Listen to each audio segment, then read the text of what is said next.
She became a millionaire at 11. Then the government tried to take it all. The air inside the courthouse was thick with tension, the kind that made even the chandeliers seem to hang heavier from the ceiling. Outside, a restless crowd had gathered, black families standing shoulder to shoulder, whispering prayers, while white onlookers stood stiffly at the edges, their expressions twisted in skepticism and barely concealed resentment. At the center of it all, an 11-year-old girl in a neatly pressed dress and braided hair sat quietly, her hands folded in her lap, her face betraying no fear. Sarah Rector was not supposed to be here. She was not supposed to be fighting for control over a fortune that had, by sheer fate, made her one of the wealthiest black children in America. She was not supposed to own land that white men coveted. She was not supposed to have power. And yet, here she was. The judge's gavel struck wood, silencing the murmurs that had spread across the courtroom, and a voice rang out, clear and deliberate. The matter of the guardianship of Miss Sarah Rector is now in session. The words should have been absurd. A girl, barely past childhood, dragged into legal proceedings meant to determine whether she was fit to control her own wealth. But Sarah had no illusions about what this was. This was about race. This was about power. This was about a system that had been built to keep black people poor, submissive, and invisible. She had become an exception, and exceptions were dangerous. Outside, newspaper boys shouted sensational headlines to the passing crowd. Negro child oil baron sparks national controversy. Who will control Sarah Rector's fortune? State moves to protect young heiress from financial ruin. The words twisted the truth, painting her not as a victim of injustice, but as a problem that needed fixing. The real story was much darker. The state of Oklahoma, along with wealthy oil tycoons, corrupt government officials, and self-proclaimed guardians, had conspired to take everything from her. But how did she get here? How did a young black girl, born to parents who had once been enslaved, rise to such wealth, only to become the target of one of the most insidious legal battles in American history? The story of Sarah Rector's rise and the system's desperate attempt to erase it is not just a forgotten piece of history. It is a mirror reflecting the long, ongoing war against black economic independence. To understand Sarah's story, you must first understand the rules of the world she was born into. It was 1902. The country was barely 3 decades removed from the abolition of slavery, and freedom had come at a cost. Though Sarah's parents, Joseph and Rosa Rector, had never known the whip firsthand, they were born into a world still shackled by Jim Crow laws, a world where the right to exist as a black person was a privilege that could be revoked at any time. After the Civil War, the U.S. government made a feeble attempt at restitution land allotments given to formerly enslaved families and their descendants. In the early 1900s, the Dawes Act divided tribal lands among both Native Americans and freed black people, granting small plots of land to families like the Rectors. The catch? The land was often the worst, most barren, most unusable territory imaginable. Rocky fields, swamplands, dry soil that could barely support a single crop. It was never meant to generate wealth. It was never meant to be anything more than a cruel joke, a symbolic gesture to pacify black communities while keeping them in economic chains. And for a time, that's exactly what it was. Sarah's family struggled. They lived in a modest wooden house, surviving on little, their land all but worthless in the eyes of the white officials who had assigned it to them. But then, something extraordinary happened. Oil, thick, black, untapped wealth lay just beneath the soil of Sarah Rector's land. A treasure trove that no one had expected. And when the first well was drilled, when the first gusher erupted skyward, Sarah's life changed overnight. Almost immediately, she was making over $300 a day in oil royalties, equivalent to more than $9,000 a day in today's money. By the time she was 11, her wealth had surpassed hundreds of white landowners in her state, making her richer than most of the families who had once controlled her ancestors. And that's when the trouble began. A black girl, wealthier than white men? It was unthinkable to those who had spent their entire lives believing in their own superiority. Sarah's money became the subject of panic among powerful white elites, who refused to accept that a black child could possess anything of value, let alone millions of dollars. The system moved swiftly. Officials began crafting new laws to protect black landowners, conveniently designing them in a way that allowed white guardians to take full control of their finances. They claimed it was for safekeeping, that it was only temporary until black minors reached adulthood. But that was a lie. The truth was far more sinister. These laws were nothing more than legalized theft, a deliberate effort to separate black people from their land, their money, and their futures. Sarah's name was soon passed between the hands of powerful men, politicians, bankers, oil tycoons, who saw her fortune as something they could manipulate. One particular law stated that any black landowner making significant income had to be placed under the guardianship of a white man, who would manage their wealth for them. But manage was just another word for stealing. Sarah and her family were told they were too incompetent to handle such wealth, that they needed guidance, despite the fact that they had already proven their ability to maintain financial stability. No such rule applied to white children who inherited fortunes. No white oil baron's son was being told he was too young, too inexperienced, too foolish to control his own inheritance. As the months passed, Sarah's name continued to make headlines, but her voice was nowhere to be found in the papers. Instead, her story was told for her, twisted into a narrative that made her sound like an unsophisticated child who needed saving. But Sarah Rector was not a child in need of saving. She was a girl caught in the crosshairs of a country that had always viewed black success as a threat, a system that had spent centuries ensuring that black wealth, when it appeared, was swiftly taken away. And Sarah wasn't going to let them take it. With the help of Booker T. Washington, black journalists, and civil rights advocates, Sarah Rector and her family began the fight of a lifetime. A fight that would force her into the courtroom, into the national spotlight, into a battle against men who believed they could crush her. But they underestimated her. They underestimated the resilience of a girl who had already endured the weight of a system designed to keep her in the shadows. Sarah Rector's story is not just the story of a girl who became a millionaire.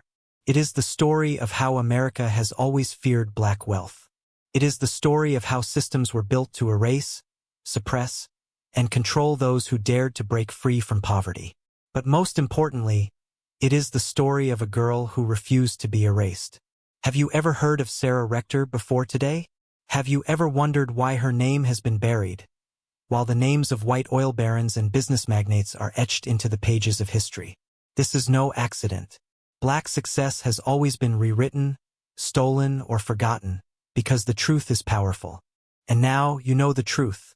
But this is just the beginning. The fight for Sarah's wealth was only the first battle. The question is, did she win, or did the system take it all? To understand what happened next, we must go deeper. We must uncover how Sarah Rector, a child caught in the storm of systemic oppression, fought back.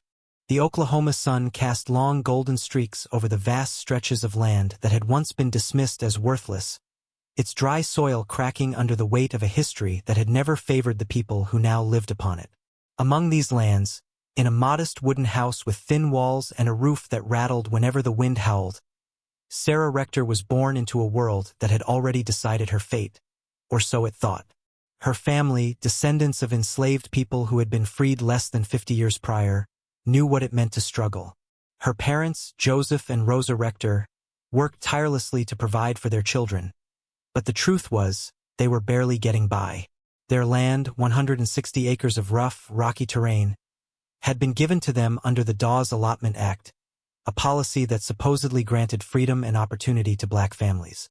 But the land, burdened with poor soil and deemed unfarmable by white officials, was never meant to be a gift. It was meant to be a trap, a way to pacify black families while ensuring that their newfound freedom never led to real economic power. And for a while it worked. The land produced little, and the Rectors, like many others, lived in quiet poverty, working odd jobs and scraping together enough to survive in a society that had already written them off.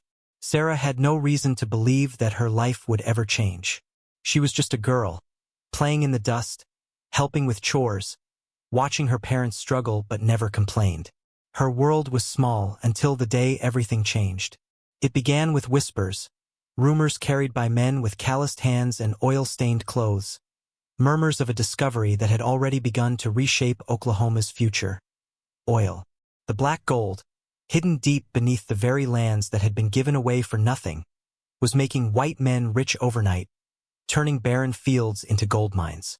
But Sarah's family had no reason to believe it concerned them. Their land was useless. That was what they had been told. That was what they believed. Until the letter arrived. One humid summer afternoon, a prospector came knocking, his face eager, his voice polite. But behind his eyes, there was hunger. He wasn't the first white man to visit the Rectors, but something about his insistence made Joseph pause. "Your land might have something special," the man said, "and I'd like permission to drill." Joseph hesitated. It sounded absurd. What could possibly be under that land besides rock and dirt? The prospector continued talking, dangling the promise of wealth just out of reach, offering to lease the land and share a portion of the profits, if there were any to be made. And so, with little to lose and no other options, Joseph signed the papers. The men left and life continued as usual, until the ground beneath them erupted. The first drill struck deep, breaking through rock and shale, and within days, thick black oil gushed from the earth, coating the land in a substance worth more than gold. The quiet farm that had once seemed like a dead end became a battleground overnight, as prospectors, businessmen, and land surveyors flooded in, desperate for a piece of the unimaginable fortune that had been hiding beneath the Rector's feet. Sarah Rector, an 11-year-old black girl living in a world that barely acknowledged her existence, had just become one of the richest children in America. Overnight, the numbers became staggering. The first royalty check totaled $300 a day, a sum greater than the average white household made in an entire year. But that was just the beginning. Within months, her earnings soared past $11,000 a month, equivalent to over $300,000 a month today. Every single day, the oil wells pumped money directly into Sarah's name, swelling her accounts until they surpassed the wealth of white tycoons, landowners, and politicians. The same people who once dismissed her family now watched in stunned disbelief as a young black girl held more power than men who had spent generations building their fortunes. The Rectors tried to keep to themselves, but privacy was no longer an option. Their mailbox overflowed with letters, some congratulatory, some from desperate strangers begging for money, and others filled with thinly veiled threats from people who believed no black child should have more wealth than a white man. Word spread like wildfire. The newspapers ran sensationalized headlines. Negro girl oil millionaire. Black child owns more land than the governor. Who controls Sarah Rector's money? Even as Sarah continued attending school, her life was no longer her own. Everywhere she went, eyes followed. People whispered in the streets. Strangers appeared on their property, some offering friendly advice, others insisting that she and her family couldn't possibly handle such wealth on their own. And then the system stepped in. Oklahoma's government had already anticipated this problem. They had seen black wealth rise before, and they had created laws to stop it. Under the guise of protecting young black landowners, officials forced black children who inherited wealth to be placed under white guardianship. The rule was simple. If a black child was making money, the state could assign a white guardian to manage their finances, regardless of their family's ability to do so themselves. But in reality, this law was nothing more than legalized theft.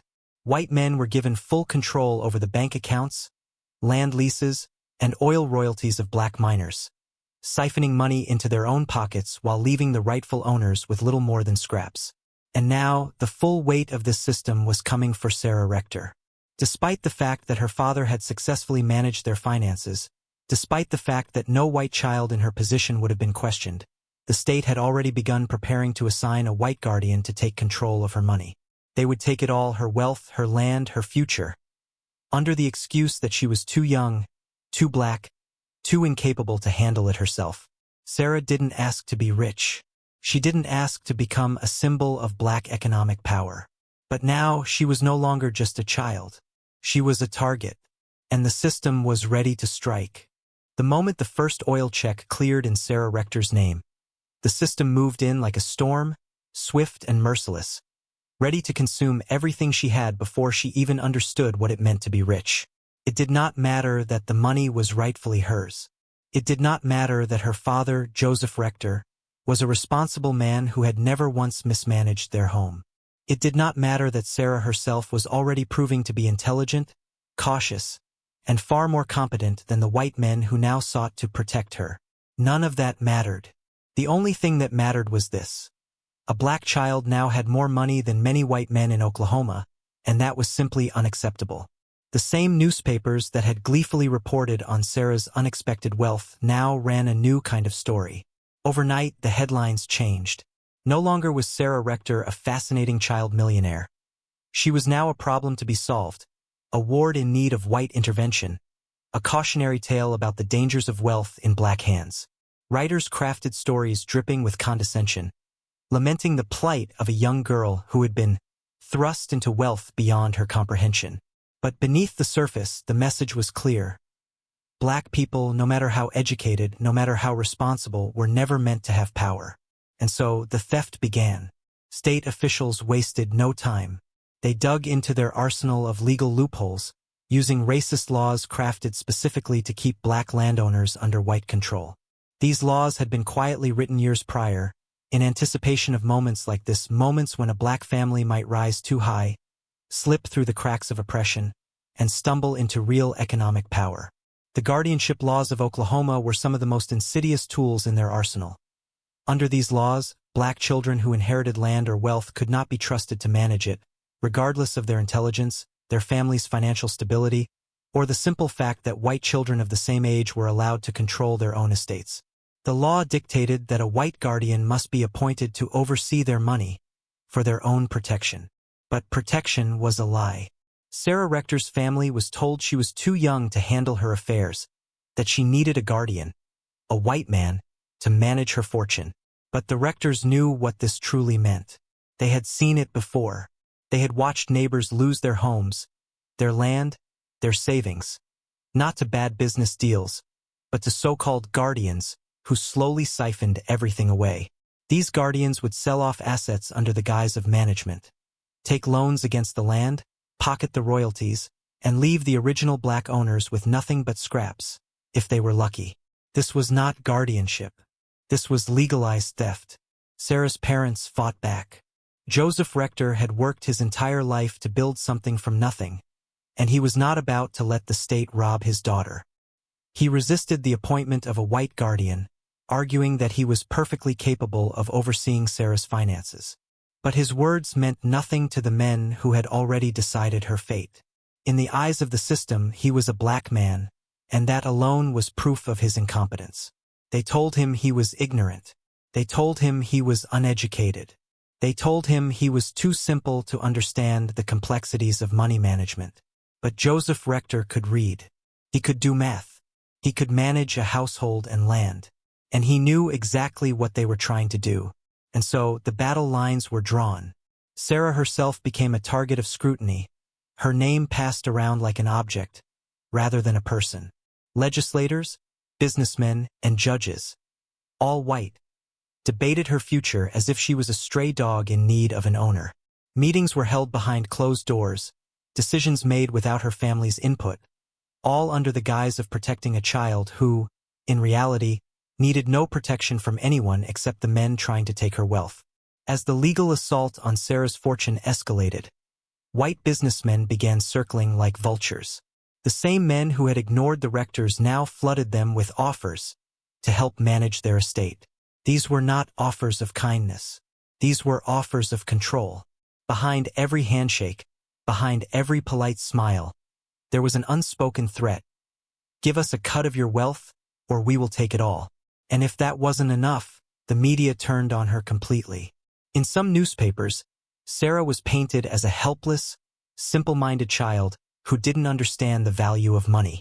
In others, she was cast as a reckless Negro girl who would squander her wealth, proving that black people were never meant to be rich. The papers printed outright lies about her family, whispering false stories about how the Rectors were being irresponsible with their fortune, how they had already begun wasting it, how it was only a matter of time before they lost everything. The goal was simple: justify the theft before it even happened.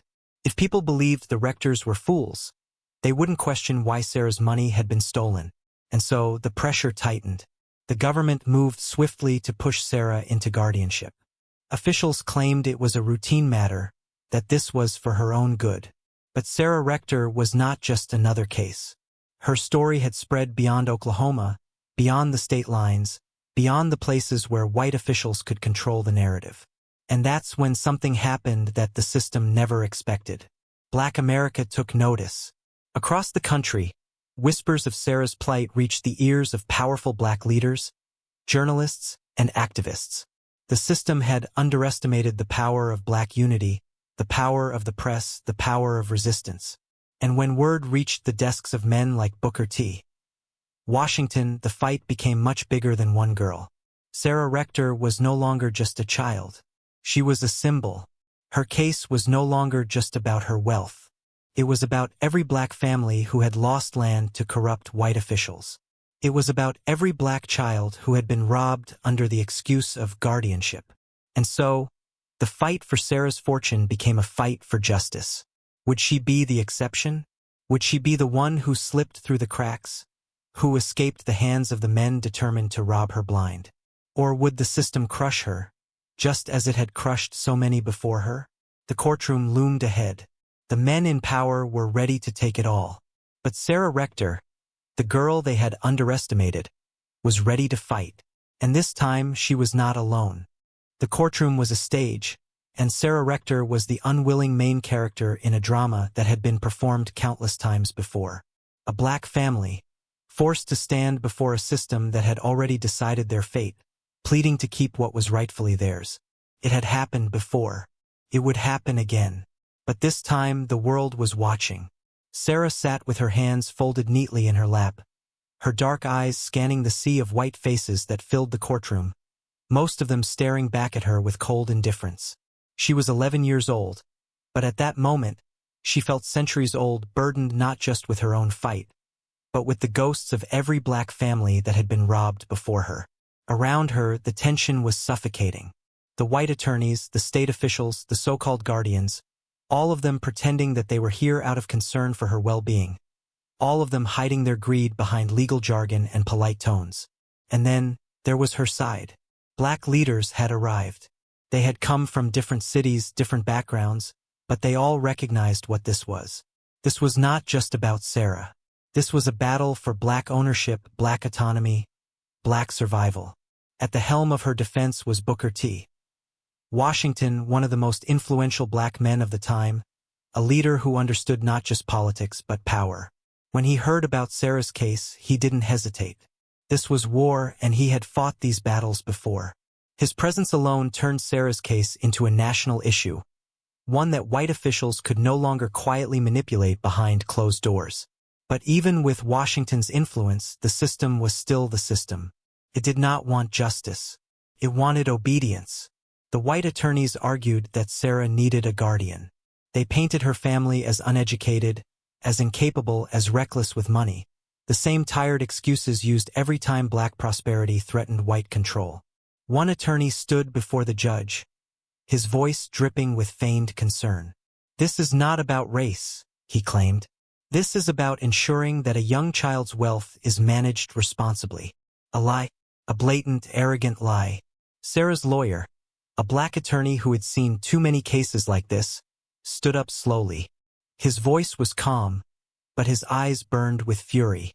"Then why is it," he asked, his words slicing through the courtroom, "that no white child in this county has ever been placed under forced guardianship for inheriting money?" The room went silent, because the truth was a weapon. And in that moment, the truth was undeniable. Sarah Rector was being targeted not because she was a child, but because she was black. Because she had something that white men believed belonged to them. The judge shifted uncomfortably, clearing his throat, trying to regain control of the courtroom. But the foundation had cracked. The argument that Sarah was too young, too naive, too incapable, it was nothing more than a flimsy disguise for the racist theft that had already been happening for decades. Outside the courthouse, the streets were alive with tension. Black families had gathered, waiting, praying, watching. Some held newspapers with Sarah's name printed in bold letters, articles detailing the fight that had captured the nation's attention.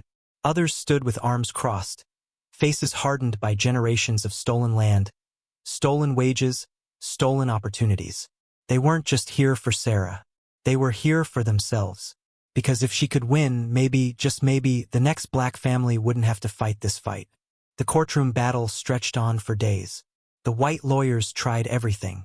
They brought in financial experts who claimed that black landowners had a history of poor money management. They cited laws that had been specifically designed to keep black people from controlling wealth. They played on the racist fears that had long been used to justify oppression, the idea that without white oversight, black people would destroy themselves. But every time they spoke, Sarah's side fought back. Her father took the stand, defiant and unshaken. He showed proof of their financial records, evidence that he had been carefully managing her wealth. Booker T. Washington's lawyers brought forward cases of white miners who had inherited wealth without state interference, exposing the hypocrisy at the heart of the proceedings. And Sarah herself, the child they claimed was too naive to understand any of this, stood before the court and spoke in her own voice. She was not reckless. She was not incompetent. She was not theirs to control. The judge's decision took longer than expected. The courthouse murmured with speculation, reporters scribbling down notes, white officials calculating their next move. And then, finally, a verdict. Sarah Rector would not be placed under forced guardianship. The ruling wasn't a perfect victory. The court still imposed restrictions. She was still required to have financial oversight, still forced to navigate a system that had been designed to keep black families in a perpetual state of dependency. But they did not take it all. They did not take her land. They did not take her wealth. They did not take her future.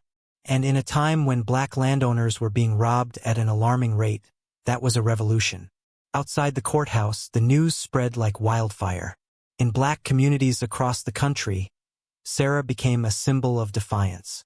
She became proof that the system could be challenged, that sometimes with enough pressure, enough unity, enough resilience, black families could win.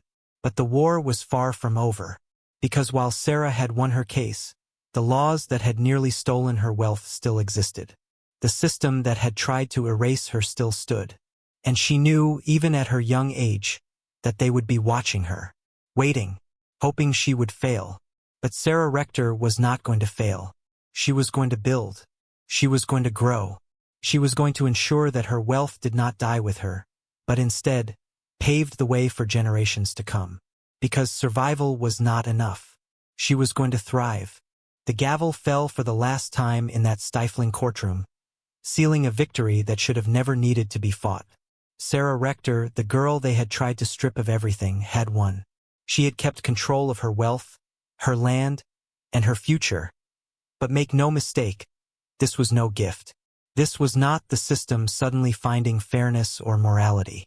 This was a battle fought with blood, sweat, and the unwavering defiance of a black family that refused to surrender. The ruling was a warning to the powerful. Black wealth was not an accident, and black families would no longer be robbed in silence. But the war wasn't over. Sarah Rector walked out of that courthouse victorious but not free. She was still watched, still scrutinized, still seen as an anomaly that needed to be controlled. She knew that the system was waiting for her to fail, waiting for her to make a mistake, waiting for her to prove them right, that a little black girl had no business holding millions in a world built for white men. But she refused to be their failure. She would be their nightmare. Unlike so many who had been stripped of their wealth through legal loopholes and deception, Sarah was given a rare chance, a chance to build something lasting. And she did. She didn't squander her fortune. She didn't let them take it piece by piece. She didn't give them the satisfaction of watching her wealth vanish into white hands. Instead, she expanded. At just 18, she made one of the most powerful decisions of her life. She moved out of Oklahoma. She left behind the state that had tried to bury her and purchased a home in Kansas City, Missouri, a sprawling, stately mansion in a predominantly white neighborhood. It was an act of defiance, a declaration that she belonged wherever she chose to be. And despite the outrage from white residents, despite the sneers and threats from those who still believed she was undeserving, she refused to shrink herself. She wasn't just a rich black girl anymore. She was a businesswoman, an investor, a landowner. She multiplied her fortune. Sarah made strategic investments, buying more land, commercial properties, and businesses, ensuring that her wealth would not just last, but grow. She had seen firsthand what white men did with their money, and she was learning to do it better. She put her money into real estate, banking, and even the stock market, building a financial empire that stunned those who had once expected her to fail. And she didn't just invest for herself. Sarah became a lifeline for black communities that had been denied access to the very resources she now controlled. She provided loans to black entrepreneurs, funded educational programs, and helped black families buy homes at a time when redlining and racist policies shut them out. She turned her survival into a strategy, her wealth into a weapon. She defied every expectation. White officials had assumed that, even if they couldn't take her money outright, it would eventually slip through her fingers. That she would make poor investments, fall into debt, be tricked into bad deals. They were wrong. Sarah Rector was not their tragedy. She was their proof of failure. Their system had tried to break her, and she had used it to build a future they could not control. By the time she reached adulthood, her wealth had expanded far beyond what anyone expected. The same people who once lobbied to strip her of her fortune were now forced to acknowledge that she was smarter than they ever gave her credit for. She had not just kept her land. She had turned it into an empire. But Sarah Rector's greatest act of defiance wasn't just in holding onto her money. It was in what she represented. She had become a symbol of what black success looked like when it wasn't sabotaged. A symbol of what black wealth could become when it was given the chance to grow. A symbol of a future they tried to erase but could not. And yet, as the years passed, her name faded from the public eye. She had been one of the richest black women in America, but history would barely speak her name. She had stood against the full force of a system designed to keep black people in poverty, but textbooks would erase her victory. Her story would not be celebrated in financial institutions, not be honored in economic journals, not be taught in schools.